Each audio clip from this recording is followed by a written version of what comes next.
Hello, welcome to the online learning platform of Sri Swaminarayan Institute of Technology, Bad Gandhinagar. Myself, Professor Gaurang Patel, your instructor for the course Analog and Digital Communication. Dear students, in the last video lecture, we have discussed about relationship between FM and PM.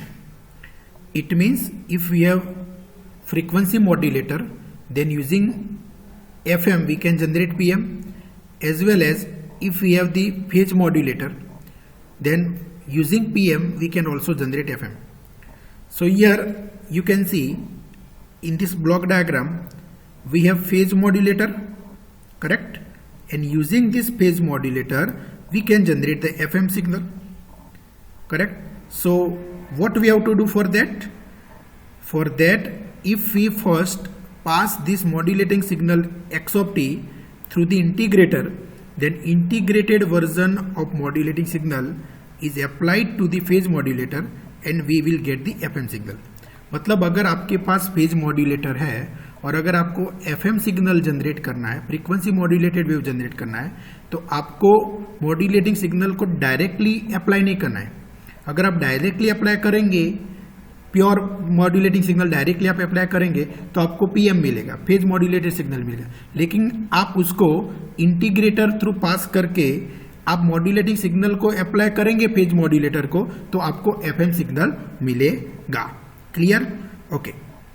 Similarly if you have the frequency modulator, अगर आपके पास frequency modulator circuit है और अगर आपको PM generate करना है तो very simple reverse process.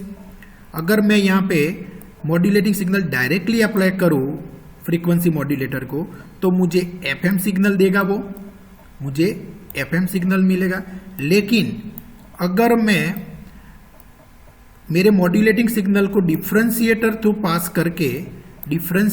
पास करके अगर मैं फ्रीक्वेंसी मॉड्यूलेटर को दूंगा तो मुझे पीएम सिग्नल मिलेगा. तो ये चीज हमने मैथमेटिकली भी लास्ट लेक्चर में डिस्कस की थी. ओके, और ये उसका बेसिक ब्लॉक डायग्राम है, how to generate PM signal using FM.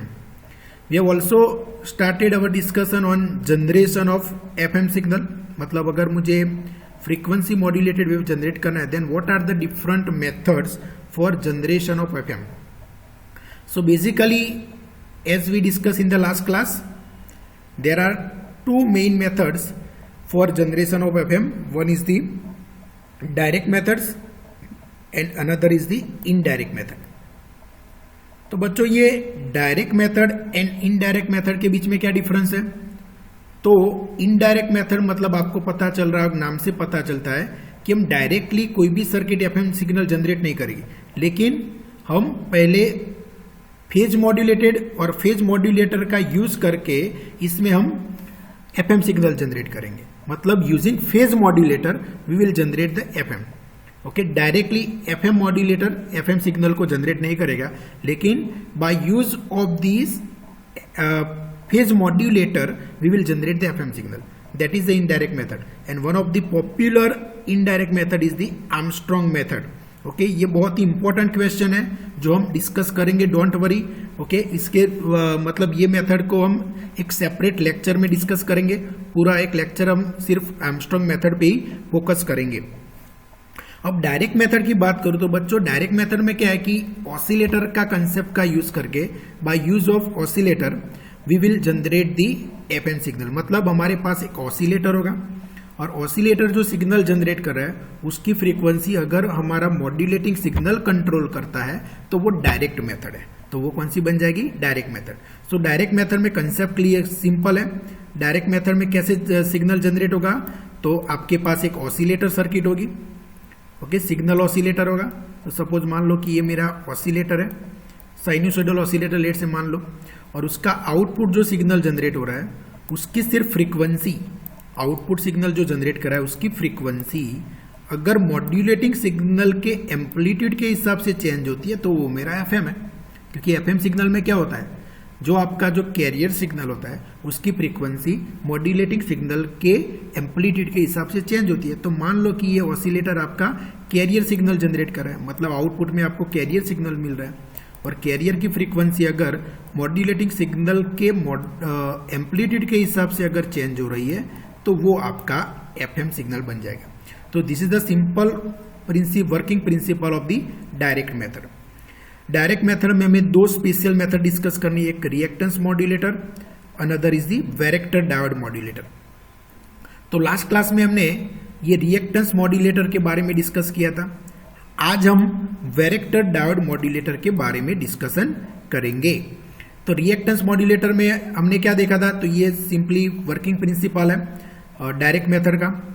तो as we discuss in the last class, in direct method the baseband और modulating signal directly modulate the carrier, मतलब जो ऑसिलेटर का जो आउटपुट सिग्नल है उसकी frequency हमारा बेसबैंड और मॉड्यूलेटिंग सिग्नल कंट्रोल करता है और वेरी करता है, उसको डायरेक्ट मेथड बोलते हैं। तो ऑसिलेटर में बेसिकली क्या होता है, एलसी सर्किट होती है।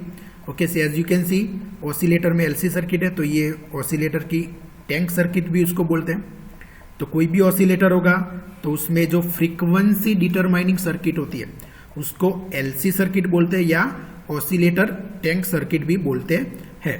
तो ऑसिलेटर की जो सिग्नल जनरेट होता है उसकी फ्रीक्वेंसी ये टैंक सर्किट के जो कंपोनेंट है कैपेसिटर एंड इंडक्टर की वैल्यू वो डिटरमाइन करती है। मतलब reactive parameters of the oscillator will determine the frequency of the signal. तो यहाँ पे फ्रीक्वेंसी का मतलब इक्वेशन क्या था, याद करो। ऑसिलेटर सिग्नल की जो फ्रीक्वेंसी जनरेट हो रही है उसका फॉर्मूला है omega is equal to 1/√LC, 1/√LC। तो आप देख सकते हो कि ये जो फ्रीक्वेंसी जनरेट हो रही है वो किस पे डिपेंड कर रही है, value of L and C। It means the value of inductor and capacitor in the oscillator circuit will determine the frequency of output signal और ऑसिलेटर आउटपुट सिग्नल। तो अगर आप ये दोनों पैरामीटर की वैल्यू मॉड्यूलेटिंग सिग्नल के amplitude से हिसाब से अगर चेंज होती है तो बट ऑब्वियस आउटपुट सिग्नल की फ्रीक्वेंसी भी मॉड्यूलेटिंग सिग्नल के हिसाब से चेंज हो रही है, and that is the main working principle of direct method. So the frequency of oscillator is change by changing the reactive components involve in the tune circuit. मतलब ये L and सी की value आप change करेंगे तो oscillator की जो output frequency है वो भी चेंज होगी। सो इफ एल और C of tune circuit of an oscillator is change in accordance with the amplitude of modulating signal, then FM signal will be obtain at the output of tune circuit. तो simple, अगर ये L और सी दोनों में से कोई भी component की वैल्यू मॉड्यूलेटिंग सिग्नल के एम्पलीट्यूड के हिसाब से अगर चेंज होती है so that's our FM signal. Clear है? ओके, तो रिएक्टेंस मॉड्यूलेटर में हमने क्या यूज किया है, तो हमने रिएक्टेंस मॉड्यूलेटर में क्या किया था कि रिएक्टेंस मॉड्यूलेटर में ये जो हमारा टैंक सर्किट है, ये ऑसिलेटर की टैंक सर्किट है, उसके पैरेलल में एक 2 और 3 टर्मिनल डिवाइस हमने लगाया था। Okay, so 2 or 3 terminal device will be placed across this tune circuit, and the reactance of this 2 or 3 terminal device is controlled by this modulating signal or changed by the modulating signal. Okay, तो जैसे modulating signal का amplitude change होगा, ये 2 और 3 terminal जो भी device आपने लगाया उसका reactance change होगा, और reactance change होगा तो overall जो frequency ये tune circuit की है that also be controlled। और इस टाइप के ऑसिलेटर को हम वोल्टेज कंट्रोल्ड ऑसिलेटर भी बोलते हैं। हमने स्पेशल नाम दिया था वोल्टेज कंट्रोल्ड ऑसिलेटर। मतलब जो ऑसिलेटर की फ्रीक्वेंसी वोल्टेज और कोई भी सिग्नल से कंट्रोल होती है, सिग्नल के एम्पलीट्यूड से कंट्रोल होती है, तो उसको हम बोलते हैं voltage control oscillator. So as a 2 और 3 terminal device we can use FET, transistor और वैरेक्टर डायोड। क्लियर है? और इसका एक एग्जांपल हमने देखा था, तो ये आपका हार्टली ऑसिलेटर है। This Hartley oscillator will behaves as a FM, it will generate the FM signal. तो हार्टली ऑसिलेटर में जो ये कैपेसिटेंस की वैल्यू है वो बेसिकली कैपेसिटेंस की वैल्यू मॉड्यूलेटिंग सिग्नल के हिसाब से चेंज होगी, और ओवरऑल फ्रीक्वेंसी जो है सिग्नल की वो भी कंट्रोल होगी मॉड्यूलेटिंग सिग्नल के हिसाब से। तो ये चीज हमने लास्ट वीडियो लेक्चर में डिस्कस की थी। आज हम डायरेक्ट मेथड का एक दूसरा एग्जाम्पल देखने जा रहे हैं जिसका नाम है जिसका नाम है varactor diode modulator. So another method for generating the FM signal which is a class of direct method is varactor diode modulator. अब आपको नाम से पता चलता है कि इसमें हमें as a 2 terminal device we have to use the varactor diode, मतलब we are using the varactor diode for generating the FM सिग्नल। So you can see this is the our oscillator और tune circuit, correct, this is our tune circuit. और इसके parallel में इसके साथ हमने varactor diode यहाँ पे कनेक्ट किया है। So this varactor diode is basically semiconductor diode whose junction capacitance is varies with the applied voltage। मतलब ये जो वैरेक्टर डायोड है उसका जो कैपेसिटेंस है, उसके कैपेसिटेंस की जो वैल्यू है वो कैपेसिटेंस की वैल्यू मॉड्यूलेटिंग उसके जो अप्लाइड वोल्टेज है इसके हिसाब से चेंज होगी। तो अगर हम इसका जो अप्लाइड वोल्टेज है, इसका जो अप्लाइड वोल्टेज है उसकी वैल्यू चेंज करेंगे तो इसका कैपेसिटेंस चेंज होगा। अगर इसका कैपेसिटेंस चेंज होगा तो ओवरऑल जो ट्यून सर्किट है उसका मतलब उसका ये ट्यून सर्किट की फ्रीक्वेंसी भी चेंज होगी। Clear? So varactor diode, basically varactor diode को समझ लो कि ये क्या है। So varactor diode is a semiconductor diode whose junction capacitance varies linearly with the applied voltage. Okay, and varactor diode very important, the varactor diode must be reverse bias. जब हम reverse bias करेंगे उसको तभी वो operate होगा। So one thing you have to keep in mind, the varactor diode must be reverse biased, उसको reverse bias में ही ऑपरेट करवाना है। तो यहाँ पे आप देख सकते हो कि bye use of this negative DC bias, bye use of this negative DC bias this varactor diode is reverse bias, this varactor diode is reverse बायस। और हमने ये नेगेटिव वोल्टेज जो है, नेगेटिव डीसी बायस है, उसके सीरीज में हमने मॉड्यूलेटिंग वोल्टेज को कनेक्ट किया है। तो आप देख सकते हो कि modulating voltage is connected in series with the negative DC bias. Okay, तो जैसे जैसे ये मॉड्यूलेटिंग सिग्नल का एम्पलीट्यूड चेंज होगा, ये मॉड्यूलेटिंग सिग्नल का एम्पलीट्यूड जैसे जैसे चेंज होगा वैसे वैसे जो नेगेटिव बायस जो हमने वैरेक्टर डायोड के अप्लाई किया है उसका भी एम्पलीट्यूड चेंज होगा, negative bias will change, and if the negative bias will change the capacitance of this varactor diode will change. तो अल्टीमेटली क्या हुआ कि मॉड्यूलेटिंग सिग्नल मैंने चेंज किया, मॉड्यूलेटिंग सिग्नल के एम्पलीट्यूड में चेंज आया, तो ये डीसी बायस जो हम अप्लाई कर रहे हैं वैरेक्टर डायोड को उसमें भी चेंज आ रहा है, और वैरेक्टर डायोड के सप्लाई वोल्टेज में चेंज होगा तो उसका कैपेसिटेंस वैल्यू चेंज होगा, और इसकी कैपेसिटेंस वैल्यू चेंज होगी तो ओवरऑल जो फ्रीक्वेंसी जनरेट कर रहा है ये ट्यून सर्किट उसकी भी फ्रीक्वेंसी चेंज होगी। Very important. So this is the working principle of varactor diode modulator. फिर से मैं आपको रिपीट करता हूं, यहां पे हमने वैरेक्टर डायोड का यूज किया इसीलिए उसको वैरेक्टर डायोड मॉड्यूलेटर बोलते हैं। और वैरेक्टर डायोड बेसिकली क्या है, तो वो सेमीकंडक्टर डिवाइस है जिसका कैपेसिटेंस रिवर्स बायस वोल्टेज से कंट्रोल्ड होता है। मतलब आप applied reverse bias voltage change करेंगे तो ये वैरेक्टर डायोड का कैपेसिटेंस चेंज होगा। इट मींस हम बोल सकते हैं कि varactor diode is nothing but variable capacitor, variable capacitor. So basically simple हम बोल सकते हैं कि varactor diode is the variable capacitor. ये वेरिएबल कैपेसिटर ही है, वेरिएबल कैपेसिटर है जिसका कैपेसिटेंस कौन चेंज कर रहा है, अप्लाइड रिवर्स वोल्टेज। हम रिवर्स वोल्टेज अगर चेंज होगा तो ये वैरेक्टर डायोड का कैपेसिटेंस भी चेंज होगा। ओके, एंड ये कैपेसिटेंस चेंज होगा तो ओवरऑल ये जो फ्रीक्वेंसी डिटरमाइनिंग सर्किट है वो उसकी फ्रीक्वेंसी भी चेंज होगी, कि बिकॉज अल्टीमेटली फ्रीक्वेंसी कौन डिटरमाइन करता है सर्किट की, तो ये जो रिएक्टिव कंपोनेंट्स है, इंडक्टर, कैपेसिटर, ये कैपेसिटर और वेरिएबल डायोड का कैपेसिटर, वो बेसिकली फ्रीक्वेंसी डिटरमाइन करते हैं। तो अगर कोई भी एक पैरामीटर जो रिएक्टिव कंपोनेंट्स है उसकी कोई भी वैल्यू में चेंज आएगा, कोई भी कंपोनेंट की वैल्यू में चेंज आएगा तो जो सिग्नल जनरेट कर रहा है ये सर्किट उसकी भी फ्रीक्वेंसी चेंज होगी। तो अल्टीमेटली हम ये जो कंपोनेंट है यहाँ पे वेरिएबल कैपेसिटर ऐसा ही मान लो, और ये वेरिएबल कैपेसिटर का कैपेसिटेंस ये मॉड्यूलेटिंग वोल्टेज के हिसाब से चेंज हो रहा है और ये कैपेसिटेंस चेंज होगा तो अल्टीमेटली जो सिग्नल ये सर्किट जनरेट कर रही है उसकी फ्रीक्वेंसी भी प्रोपोर्शनली चेंज होगी। और that's our purpose is suppose यहाँ पे आउटपुट सिग्नल यहाँ पे हम ले रहे हैं, सपोज यहाँ से हम आउटपुट सिग्नल ले रहे हैं, यहाँ पे आउटपुट सिग्नल जनरेट हो रहा है तो यहाँ पे मैं मॉड्यूलेटिंग सिग्नल वोल्टेज चेंज करूंगा। तो मॉड्यूलेटिंग वोल्टेज चेंज करूंगा तो ये नेगेटिव बायस जो वेरेक्टर डायोड को मिल रहा है उसमें चेंज आएगा, नेगेटिव बायस चेंज होगा मतलब सप्लाई वोल्टेज चेंज होगा वेरेक्टर डायोड का तो उसका कैपेसिटेंस चेंज होगा, इसका कैपेसिटेंस चेंज होगा तो ये आउटपुट सिग्नल जो यहाँ पे जनरेट हो रहा है उसकी फ्रीक्वेंसी भी चेंज होगी। तो अल्टीमेटली क्या हो रहा है बच्चों कि हमने मॉड्यूलेटिंग वोल्टेज को चेंज किया और तो आउटपुट सिग्नल यहाँ पे जो जनरेट हो रहा है उसकी फ्रीक्वेंसी प्रोपोर्शनली अकॉर्डिंगली चेंज हो रही है and that is our FM, that is our frequency modulation. Clear है? Very good.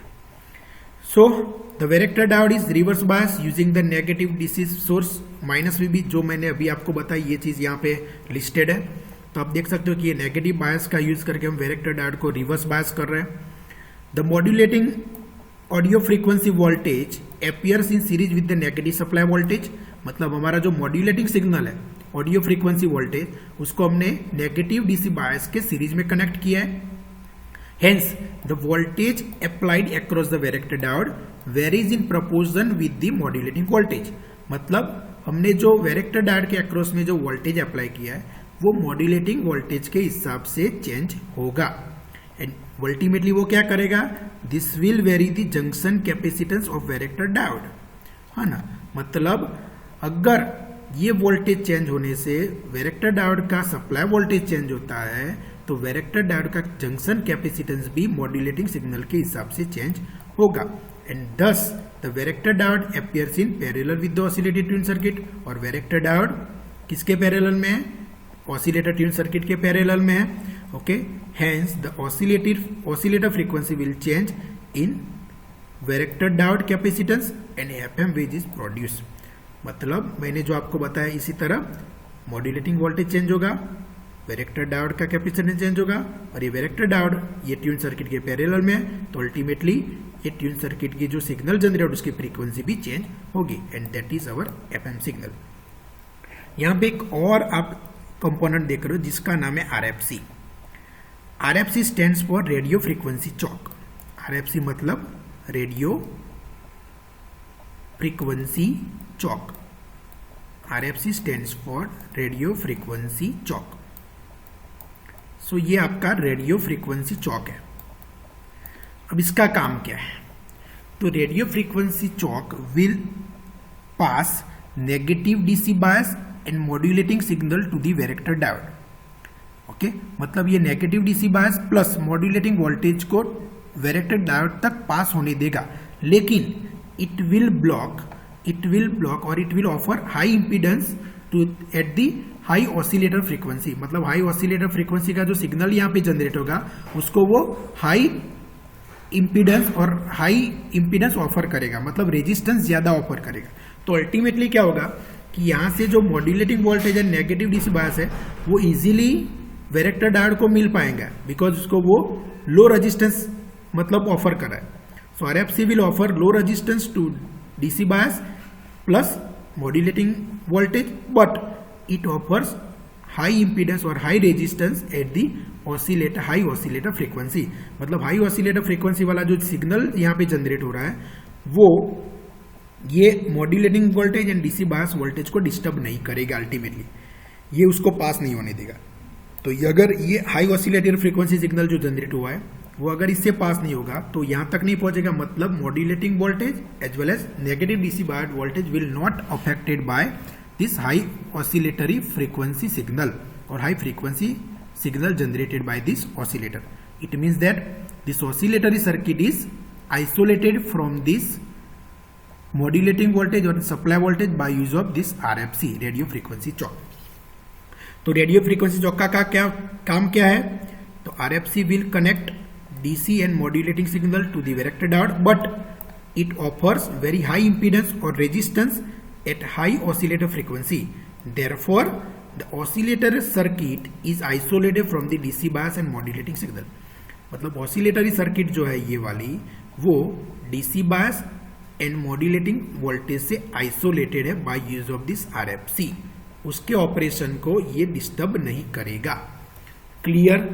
ओके, सो आज के लेक्चर में हमने क्या डिस्कस किया? So in today's class we have discuss about one of the direct method for generating FM signal which is varactor diode modulator.